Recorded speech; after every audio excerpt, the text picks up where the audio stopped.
Hello students, welcome to our channel. आज हम start करने जा रहे हैं एक्सरसाइज 3.3, जिसको हमें सब्स्टिट्यूशन मेथड के थ्रू सॉल्व करना है। तो आज हम बेसिकली सब्स्टिट्यूशन मेथड सीखने जा रहे हैं। सब्स्टिट्यूशन मेथड का मीनिंग होता है सब्स्टिट्यूट करना। दैट मीन्स किसी एक इक्वेशन में से किसी एक वेरिएबल की वैल्यू निकालना और उसको दूसरी इक्वेशन के अंदर पुट करना। स्टार्ट करते हैं। पहला एग्जाम्पल लेते हैं, s minus t is equal to 3। ये हमें फर्स्ट इक्वेशन दे रखी है। सेकेंड इक्वेशन हमें गिवन है s by 3 plus t by 2 is equal to 6। First equation में तो कोई प्रॉब्लम नहीं है, सिंपल इक्वेशन है। लेकिन फ्रैक्शन में सॉल्व करने में कई बच्चों को प्रॉब्लम आती है।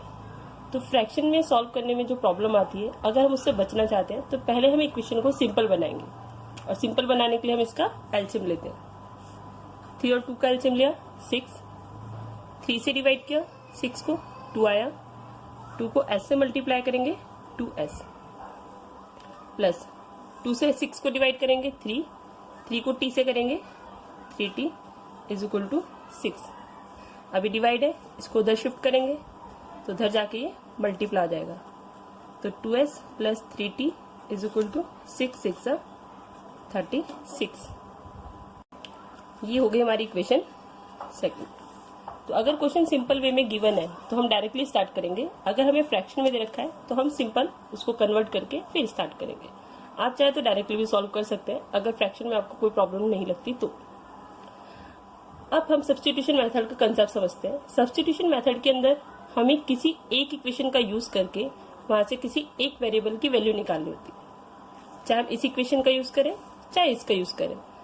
अब कंपैरेटिवली अगर हम यहाँ पे s और t जो है वो दोनों सिंगल वेरिएबल है, तो अगर हम इस इक्वेशन की हेल्प से s या t की वैल्यू निकालें तो कंपैरेटिवली हमें आसान पड़ेगा इसके कंपैरिजन में। तो इसलिए हम इस इक्वेशन का यूज करते हैं और यहाँ से s की वैल्यू निकालते हैं। तो हमें गिवन था s minus t is equal to 3। s निकालने के लिए t माइनस है, इधर भेजेंगे प्लस हो जाएगा। जो आया है इसको हमने नाम दिया इक्वेशन थर्ड। अब जो भी हमारे पास s की वैल्यू आई है उसे हमें पुट करना है। बस पुट करते वक्त इस चीज का ध्यान रखना है कि जिस इक्वेशन की हेल्प से हमने वैल्यू निकाली है हम उसी इक्वेशन के अंदर वैल्यू पुट नहीं कर सकते। मतलब हमने फर्स्ट इक्वेशन की हेल्प से वैल्यू निकाली है तो हम सेकंड में पुट करेंगे। अगर हम सेकंड की हेल्प से निकालते तो फर्स्ट में पुट करते। यहाँ हमने फर्स्ट की हेल्प से वैल्यू निकाली है तो हम किस में पुट करेंगे? सेकंड इक्वेशन में। तो पुट करते, put the value of s in equation second. तो सेकंड इक्वेशन थी 2s plus 3t is equal to 36। तो 2 का 2, s की जगह उसकी वैल्यू 3 प्लस t, बाकी सब same 3t is equal to 36। Bracket open करते हैं, 2 3 जा 6, 2 को t से किया 2t plus 3t is equal to 36। ये 6 प्लस है, इस 6 को इधर शिफ्ट करते हैं तो इधर आके ये माइनस हो जाएगा। बचा यहाँ पे t वाली टर्म, तो 2t प्लस 3t 5t होता है। तो 5t इज इक्वल टू 30। अब 5 मल्टीप्लाई है, उधर जाके डिवाइड हो जाएगा। 5 5 जा 5, 5 6 जा 30।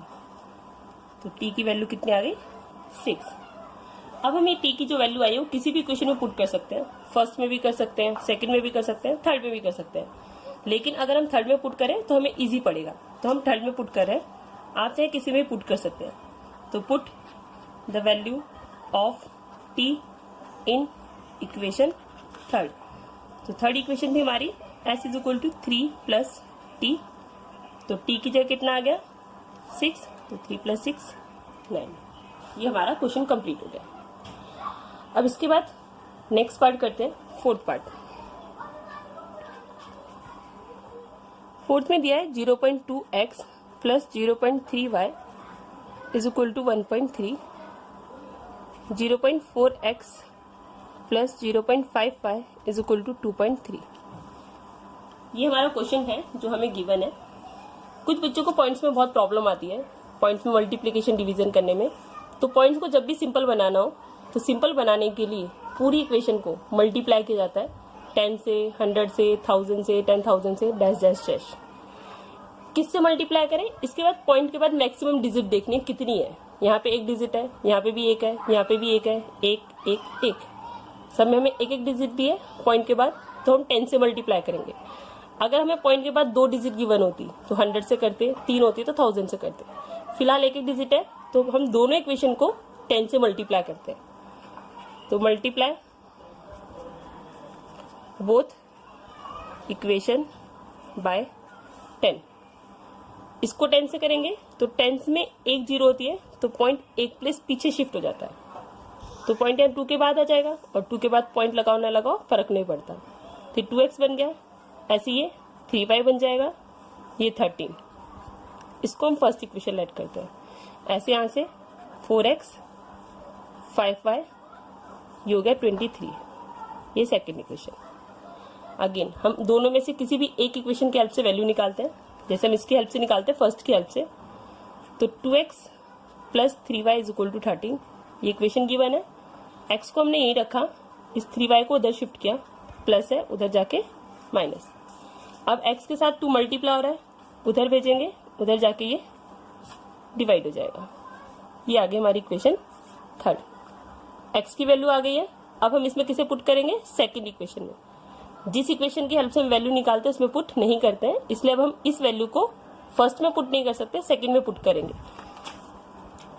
तो put the value of x in equation second. तो 4 का 4, x की जगह इसकी वैल्यू आ जाएगी 13 minus 3y divided by 2 plus 5y is equal to 23। 2 से 4 कैंसिल हो गया, ब्रैकेट ओपन करते हैं। 2 को 13 से करेंगे 26, 2 को 3 से करेंगे 6y plus 5y is equal to 23। ये 26 प्लस है, इसको उधर शिफ्ट करते हैं तो प्लस है, उधर जाके क्या आ जाएगा माइनस। अब यहाँ y वाली टर्म प्लस माइनस माइनस, 6 में से 5 गया, y साइन बढ़ेगा, तो minus y is equal to 26 में से 23 माइनस करेंगे 3 साइन बढ़ेगा, माइनस से माइनस कैंसिल, तो y की वैल्यू कितनी आ गई 3। अब जो y की वैल्यू आई है वो हम थर्ड इक्वेशन में पुट करते हैं।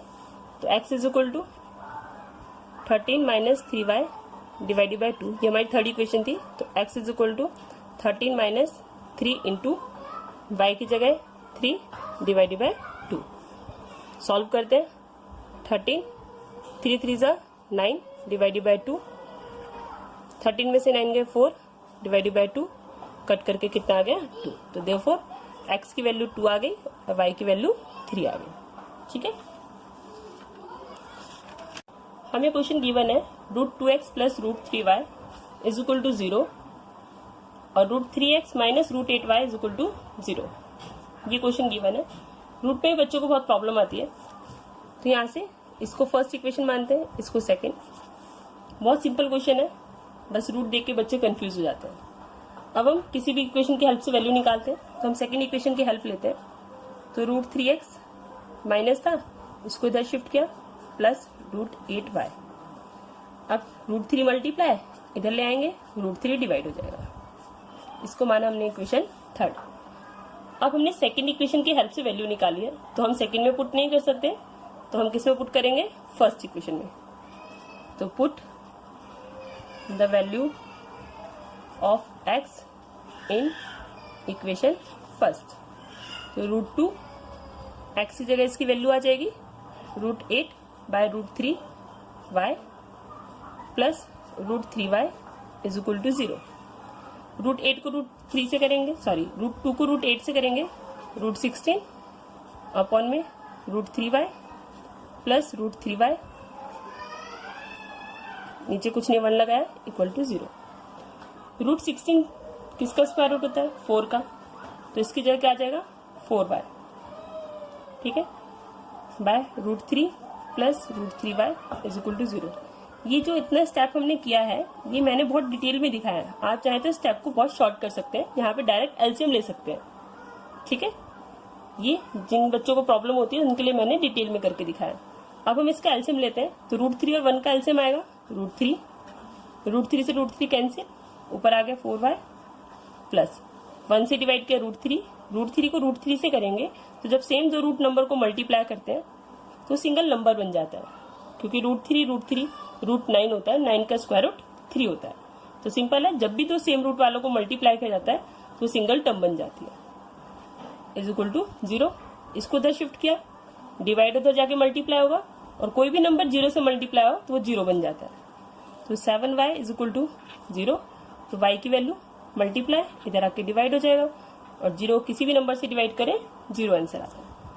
इसके बाद हमें गिवन है x की वैल्यू √8/√3y, तो हम थर्ड इक्वेशन में पुट करते हैं। जरूरी नहीं हम थर्ड इक्वेशन में पुट करें, हम किसी में भी पुट कर सकते हैं, बस ये है कि थर्ड में पुट करेंगे तो वह वैल्यू आसान आएगी। y इन इक्वेशन थर्ड, तो थर्ड थी हमारी x is equal to √8/√3y, तो अब इस y की जगह वैल्यू लेते हैं √8/√3 इंटू 0 और किसी भी नंबर को 0 से मल्टीप्लाई करें तो आंसर 0।